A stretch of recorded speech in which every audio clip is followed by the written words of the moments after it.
અમદાવાદમાં તહેવાર ટાણે મુસાફરોની સુવિધા માટે રેલવે સજ્જ છે। મુસાફરી દરમિયાન ભીડ ન થાય તે પ્રકારનું આયોજન કરવામાં આવ્યું છે। પ્લેટફોર્મ પર લોકોને અગવડતા ન પડે તે માટે ખાસ વ્યવસ્થા ઊભી કરાઈ છે। કાલુપુર રેલવે સ્ટેશન પર અલગથી વેઇટિંગ એરિયા ઊભો કરાયો છે, ત્યારે પશ્ચિમ રેલવેના જનરલ મેનેજરે કાલુપુર સ્ટેશનની મુલાકાત લીધી અને છઠ પૂજાને લઈને મુસાફરો માટે પશ્ચિમ રેલવેની તૈયારીઓ જે ચાલી રહી છે તેની તેમણે સમીક્ષા પણ કરી હતી। ત્યારે ભીડ ન થાય તેનું ખાસ ધ્યાન રાખવામાં આવ્યું છે।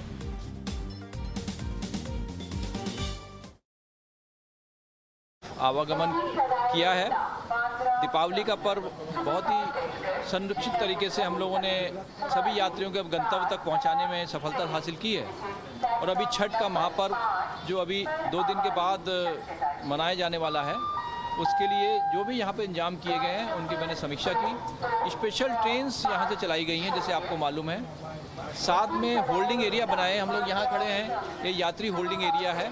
इसी तरह कालूपुर साइड में भी यात्री होल्डिंग एरिया बनाया गया है। उसमें सीसीटीवी, पानी के लिए इंतजाम, टिकट के लिए इंतजाम और जो बेसिक सुविधाएं उनके लिए किया गया है।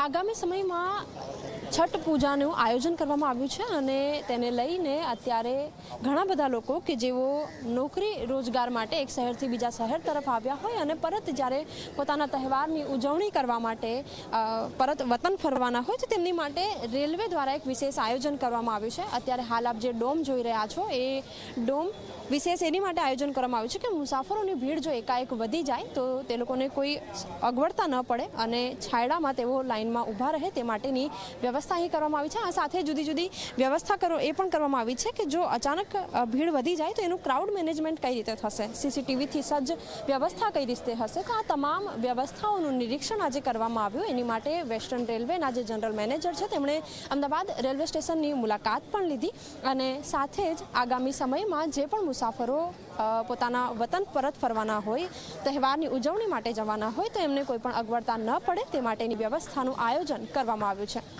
કેમેરામેન ઉમેશ પરમાર સાથે સપના શર્મા, ઝી 24 કલાક, અમદાવાદ।